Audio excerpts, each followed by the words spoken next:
નમસ્કાર દર્શક મિત્રો, જનરપન ન્યૂઝમાં આપનું સ્વાગત છે। હું છું આપણો મિત્ર કંચન પરમાર। આવો સાંભળીએ આજના મુખ્ય સમાચાર। વડોદરા શહેર અને આસપાસના વિસ્તારોમાં વધતી જતી વાહન ચોરીની ઘટનાઓ ડામવા માટે પોલીસ કમિશનરની સૂચના હેઠળ કપુરાઈ પોલીસ એક્શન મોડમાં આવી છે। કપુરાઈ પોલીસની ટીમે બાતમીના આધારે એક રીઢા તસ્કરને ઝડપી પાડી 3 અલગ અલગ પોલીસ સ્ટેશન વિસ્તારમાં થયેલી ટુ વ્હીલર ચોરીના ગુનાઓનો પર્દાફાશ કર્યો છે।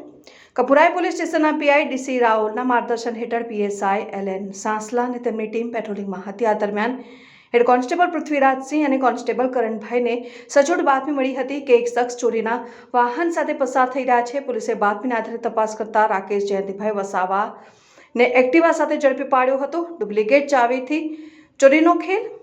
પોલીસની સઘન પૂછપરછમાં આરોપી રાકેશે કબૂલાત કરી હતી કે તેણે 7 દિવસ પહેલા માધવનગર સિગ્મા કોલેજ પાસે બાબા સીતારામની મઢુલી પાસેથી આ એક્ટિવા ડુપ્લિકેટ ચાવી વડે લોક ખોલીને ચોરી કરી હતી। આ ઉપરાંત તેણે નેશનલ હાઈવે નંબર 48 ઉપર શ્રી સિદ્ધેશ્વર હાઈનેસ કન્સ્ટ્રક્શન સાઇટ પરથી પલ્સર મોટરસાઇકલ અને બોડેલી ખાતેથી સ્પ્લેન્ડર પ્રોની પણ ચોરી કરી હોવાનું કબૂલ્યું હતું। મુદ્દામાલની રિકવરી। પોલીસે ચોરી કરેલા વાહનો નેશનલ હાઈવે નંબર 48 પર સયાજીપુરા ફૂડ માર્કેટ પાસે આવેલા એક બંધ પેટ્રોલ પંપ પર છુપાવી રાખ્યા હતા। પોલીસે 3 વાહનો કબજે કર્યા છે, જેની કુલ કિંમત ₹75,000 જેટલી થાય છે।